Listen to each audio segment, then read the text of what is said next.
Hey, what's up YouTube? Books Nelson here, back with another video. And today we'll be talking about skill-based matchmaking in NBA 2K, but we're also going to be touching a little bit on skill-based matchmaking in video games in general, since 2K's practices don't come out of nowhere. They come from what other games have done, either successfully or unsuccessfully. All right. In the background, you'll see footage from a content creator I'm a big fan of named Codename Duchess, who drops great info on my team and playing online in general. So go ahead and give him a follow.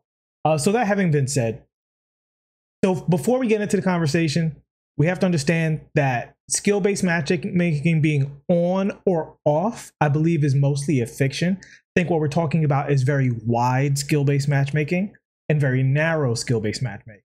So what we mean by that is, let's talk about ranks, right? Let's say from bronze all the way up to, let's speak in my team terms, dark matter. Let's say those are the ranks, right? Wide skill-based matchmaking would mean that bronze players would play silver and gold players, right? And silver players would play bronze, gold, other silvers, and maybe that's it. And then on and on and on up to the top. And that would be your wide skill-based matchmaking, which is probably what we normally get. Because if you played NBA 2K last year, where there wasn't quote unquote skill-based matchmaking in all game modes, if you jumped on a new character, you would load into lobbies and see a bunch of other new characters, right? So there was some wide skill-based matchmaking, which is probably healthy for the game to keep the people who have no business playing against each other away from each other. What we're really discussing is narrow skill-based matchmaking. So bronze players only playing other bronze players and perhaps a few silvers who are on the edge of being bronze, right? And then your, say, dark matter players only playing other dark matter players of a certain percentile. So this is not healthy to have in the game globally. We'll explain why. The argument is that, well, this protects players from playing, good players and getting stomped and stuff like that. This is actually not necessarily true, because what it does is, if you look at the rankings, an average player is going to have the most people to play, right? Because that's the largest group. So if you're anywhere from, say, the bottom 35% to 65%, that range of, not even 65, like 35 to 55, that group of people is the largest population, and they need kind of the least amount of matchmaking because there's so many people around of their skill level to get fast queue times, to get a whole lot of games, and even in the edge cases to get a variety of experiences, right? Whereas if you're, say, very, very low on the skill rankings or very, very high on the skill rankings, the variety of play is lower because you take one step to the left or to the right and you're playing somebody either much better than you or much worse than you, because the bottom 1% is extremely bad at the game and the top 1% is extremely good at the game, right? So to solve for this, all you need is wide matchmaking, because then bronze players, their answer is to improve in skill. Because improving when you're that bad at a game is very, very easy, which in a competitive game, even if you're not being super sweaty, getting a little better at it from being absolutely terrible is a good idea. It's healthy for the game. And for the tournament players, the only thing that solves matchmaking for top players is to have actual tournaments. There is no solution for top players in ranked modes, in shooting games, and in games like 2K, like sports games. It is solvable in quote unquote fighting games, partially because the top players know each other and they want to play top players all the time. And this does happen in 2K, in like your WR leagues, your overnights, your wagers and stuff like that. But when they go online in heavy skill-based matchmaking, they're going to have slower games. We're talking about the top 1% or even less than the top 1%, like sub 1% players. Everything from the top, say, 2% on down, and these players are still very, very good. They're better than most people at the game. A regular, healthy matchmaking system will solve their problems, right? So what is the benefits of having skill-based matchmaking? Go ahead, throw on a Brutal Sim video in the background, right? What are the benefits to having skill-based matchmaking across the whole game? Honestly, it's really no benefit. It's just a worse experience for pretty much everyone, because the better you get at the game, the less games you get. It's pretty much that simple, right? If you were in the middle, as we said before, you're always going to get a decent amount of games, but there's a thing you lose out on if you're in the middle. If you're in the middle with wide skill-based matchmaking, you get some easy games that you are basically guaranteed to win. You get some games that you are basically guaranteed to lose, and most of your games you have a chance to win, which is good for improvement, right? It's good to have that back and forth. Whereas if every single game is played against somebody at your skill level, it can feel like more of a grind because every experience is the same. And it's not about having, the same experience every time, because the players themselves in all video games are raising their skill floor at all times. The skill floor is always raising. And so as that skill floor raises, that process is sped up by players having the opportunity to play against people who are a little better than them on a fairly regular basis, and occasionally against players who are a lot better than them, just so they can see, especially if they're trying to improve, so they can see what they need to be doing better. It might be some basic stuff about the game that playing against a very good opponent once in a while, not all the time, right, can help you out with. And so in that sense, public lobbies having a wider band of matchmaking is good. It's healthy for the community. It's healthy for a bronze to occasionally play a mid gold that, no, you don't have a chance to beat this person, but maybe you saw a build, or maybe you saw the way they ran a pick and roll or something that you're like, oh, that's what I need to start doing to get better. Because people don't want to lose all the time. People generally want to get better. It's just a matter of how hard they want to work to get better, right? If everybody could push a button and be as good as the best players in the game, most people will be mashing that button. It's really about how much time and energy do I have to get better at the game, to put that focus into getting better at the game. So creating an environment that naturally moves that skill floor up, which is doing anyway as the game goes on, right? Just moves that skill floor up constantly.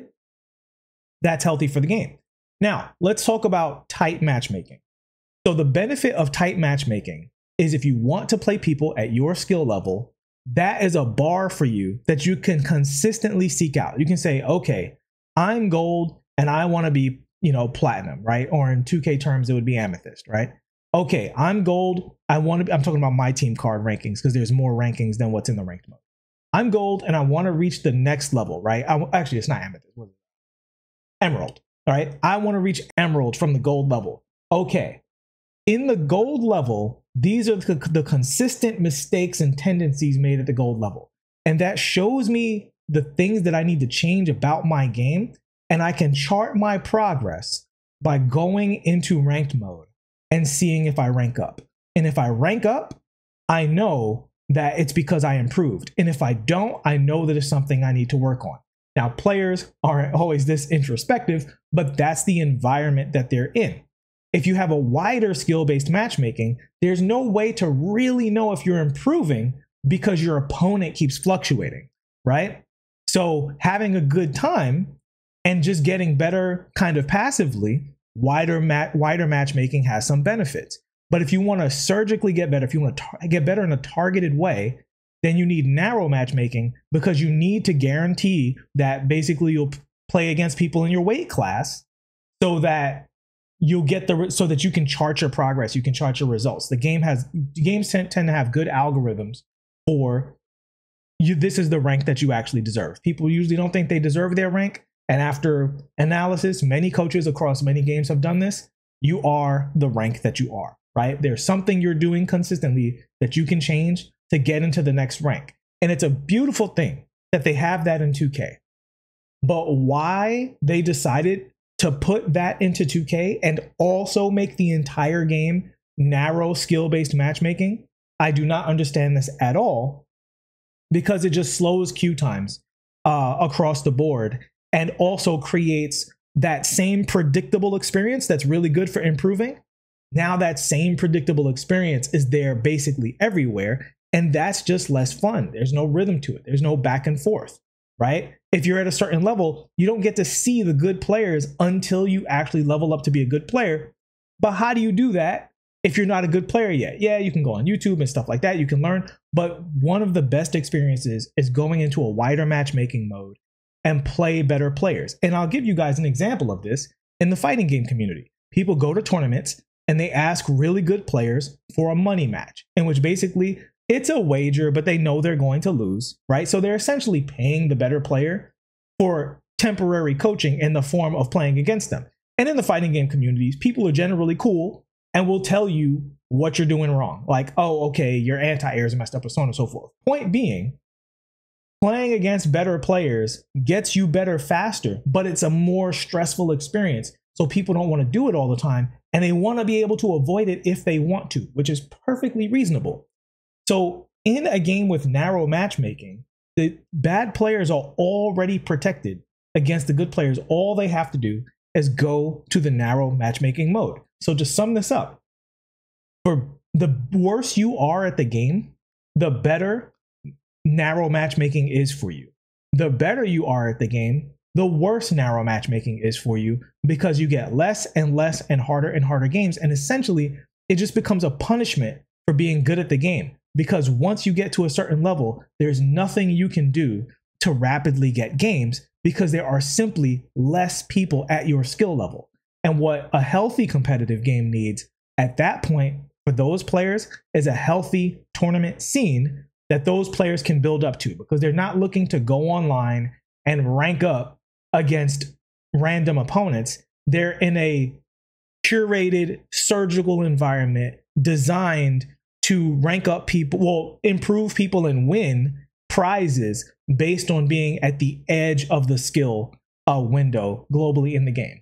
So skill-based matchmaking across the board, it just tends to depopulate the actual ranked modes, because people are going to do whatever is the most rewarding or easiest in the game, right? And people will also look for ways to get around it. And so now we see top players playing on 60 overalls to get faster games. People think they're doing this just to play against worse opponents.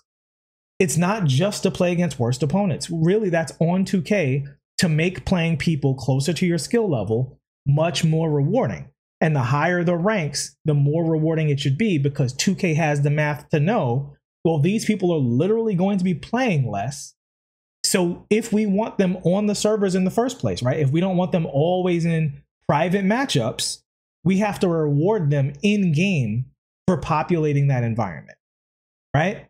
So the players are going to do what is most efficient at all times. This is not me taking all of the blame off the players. Again, I come from the fighting game community where it's really, really weird to want to play against people who are worse than you. That's not a culture I come from, because it doesn't make you better at the game. So essentially, it's a waste of your time. Right now, 2K and shooters have a different culture. There are a lot of good players who just want to go into lobbies and pub stomp, basically. Now, they have a bit of a point when it comes to this, even though for me personally, it's not my vibe. Here's the defense of that idea. And it goes like this. If I have to be at my best all the time, then that limits my options for playing the game, meaning new builds, new positions I can play, different people I can play with, different modes I can play. Now I'm being punished for my learning process to work on the skills that I don't have, because just because I'm a top player doesn't mean I'm a top player at everything, right? Just because I'm a top lockdown doesn't mean I'm also a top guard.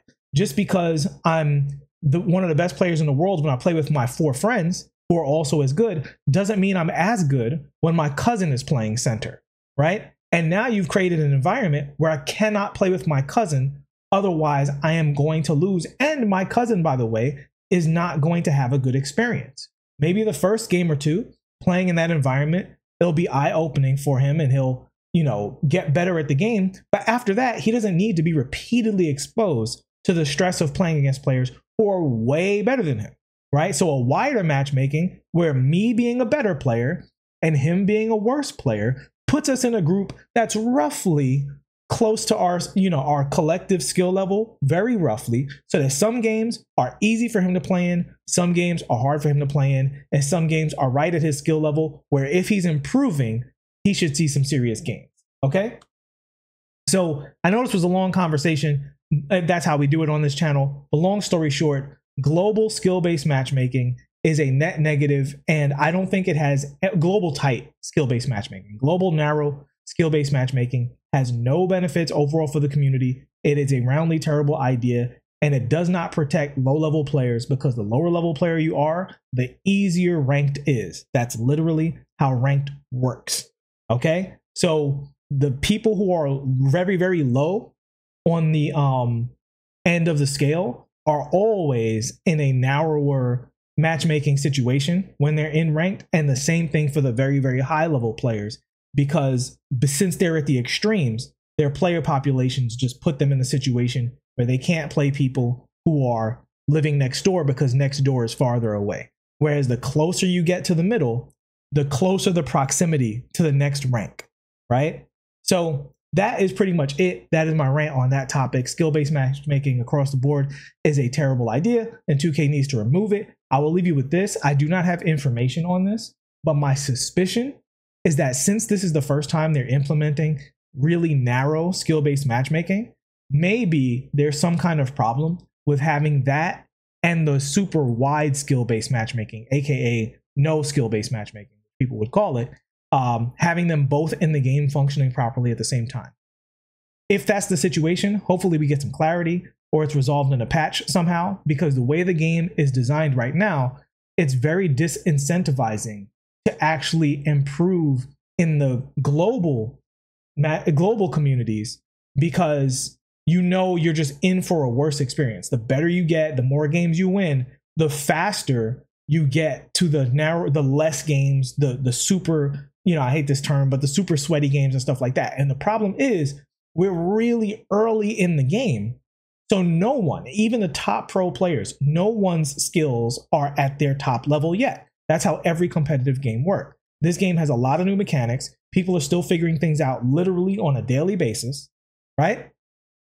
And so this early in the game, having to always play a super narrow matchmaking just makes the game worse for you without your skills actually justifying it, because you have no headroom to improve your skills. So this is something that definitely needs to be adjusted and tweaked and worked with, because it's not just punishing the top players, it's punishing a much larger portion of the player base. It's punishing probably like the top 60%, I'm sorry, the top like 40% of the player base, right? So everybody on a scale of 1 to 10, everybody from a 6 and above is starting to get like a worse gameplay experience, like less games and stuff like that.